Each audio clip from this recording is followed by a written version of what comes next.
ഞങ്ങളുടെ പ്രധാനം ഞങ്ങളുടെ ചാട്ടുള്ളിയാണ് ഞങ്ങൾ വന്നത് എന്താ പറ്റിയ അല്ല, ഇതെല്ലാം നമ്മൾ പറയുമ്പോഴും ഇവരിതെല്ലാം പോകുമ്പോഴും എല്ലാം നമ്മുടെ ചാട്ടുള്ളിയുടെ ഇതായിട്ട് തന്നെ അതെ. നമ്മള് ഇതുപോലുള്ള വേദിയില് നമ്മള് അല്ലെ സിനിമയെ പറ്റി തന്നെ എല്ലാം സംസാരിക്കുന്നത്. അപ്പൊ തീർച്ചയായിട്ടും ചാട്ടുള്ളി ഒപ്പം തന്നെ വരും. സെറ്റില് ഭയങ്കര വൈബായിരിക്കും പറയാറുണ്ട്. ഇതിലെന്താണ് എന്തെങ്കിലും മെമ്മറീസ് ഒക്കെ ഷെയർ ചെയ്യാറുണ്ട്? എനിക്ക് ഷൈനുമായിട്ട് വളരെ കുറച്ച് ദിവസമാണ്, എനിക്ക് തോന്നുന്നു ഒരു ദിവസം 1-2 ദിവസം എനിക്ക് ഷൈനുമായിട്ട് കോമ്പിനേഷൻ ഉണ്ടായിരുന്നുള്ളൂ. ഷൈൻ അല്ലെങ്കിൽ തന്നെ ഒരു വൈബാണ്, അറിയാലോ. ഷൈൻ ഇപ്പൊ അത് ലൊക്കേഷൻ ആവണമെന്നില്ല, എവിടെ ആണെങ്കിലും അദ്ദേഹം ഒരു വൈബ് തന്നെയാണ്.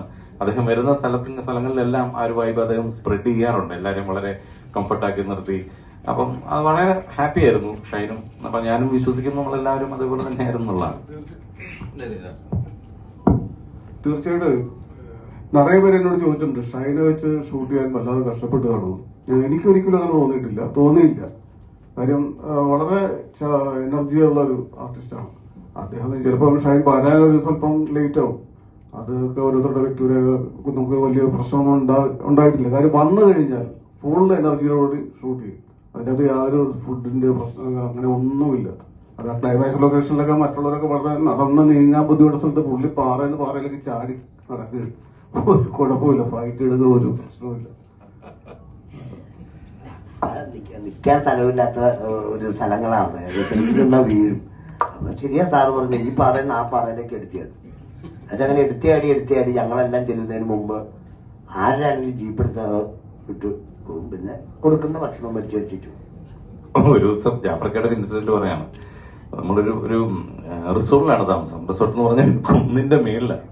അപ്പൊ ഒരു ദിവസം ഞാൻ മേളിലാണ്. അപ്പൊ ജാഫർക്ക് എന്ന് പറഞ്ഞ് കൊച്ചേ ഇനി ഞാൻ എന്റെ റൂമിലോട്ട് വരാം, ഞാൻ അങ്ങോട്ട് വരാം, നമുക്ക് അവിടെ ഇരിക്കാം, പാട്ടുമൊക്കെ പാടാം എന്ന് പറഞ്ഞിട്ട് ജാഫർക്കയുടെ ഒരു സ്പീക്കർ ഉണ്ട്, ചെറിയ സ്പീക്കർ, മൈക്ക് എല്ലാം ആയിട്ട് ജാഫറുടെ കൂടെ ഉള്ള സുധീർ എന്ന് പറഞ്ഞൊരു പയ്യനും ഒക്കെ നേരെ മേളി വന്ന് ഭയങ്കര ഹൈറ്റില്ല. ജാഫർക്കയുടെ റിസപ്ഷന്റെ താഴെയാണ് ജാഫർക്കയുടെ കോട്ടേജ്. എന്റെ നേരെ മേളിലാവും. ഇങ്ങനെ ഒരുപാട് ജീപ്പിലൊക്കെ കയറി പോകണം.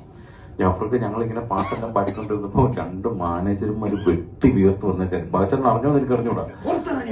സാറേ ജാഫർ സാർ എന്ത് ചെയ്യുന്നു ചോദിച്ചു. ഞാൻ പറഞ്ഞോത്തുണ്ട്. രക്ഷപ്പെട്ടു. ഞാൻ ചെന്നാ ജാഫർക്കയുടെ കോട്ടേജിന്റെ തൊട്ട് ഫ്രണ്ടിൽ ആനയാണ്.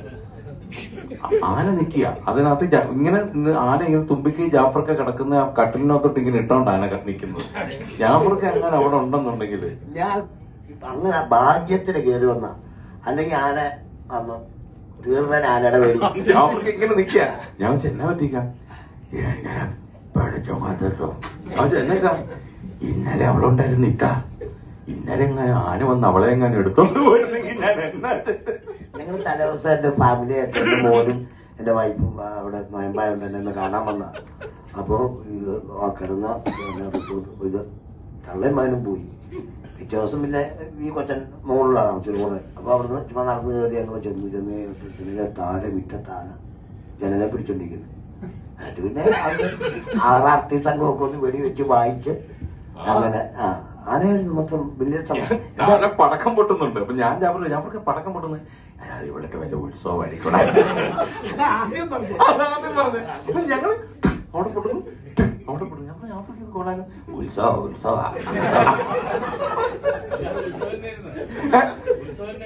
ഉത്സവത്തിന് മുമ്പെന്തോ ഉണ്ടായിരുന്നു. ഇത് ഇവര് പൊട്ടിക്കാൻ വേണ്ടിട്ട് ആ പടക്കം പൊട്ടിച്ച് ഓടിക്കുന്ന കേട്ടോ. അവിടെ പൊട്ടിക്കുന്ന അവിടെ വലിയ ടോർച്ചും കാര്യങ്ങളൊക്കെ ആയിട്ട് കുറച്ച് കഴിഞ്ഞാൽ നോക്കുമ്പോ ഷൈനും അനിയനും നേരെ ഇവിടെ നമ്മുടെ ഇതിനകത്തുണ്ട്.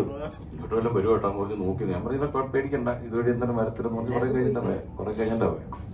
അല്ല, ഈ ചാട്ടിനെ കുറിച്ച് ചോദിച്ചപ്പോ നമ്മൾ രസകരമായ ഒരു കാര്യം ഷെയർ ചെയ്താണ് കേട്ടോ. Thank you.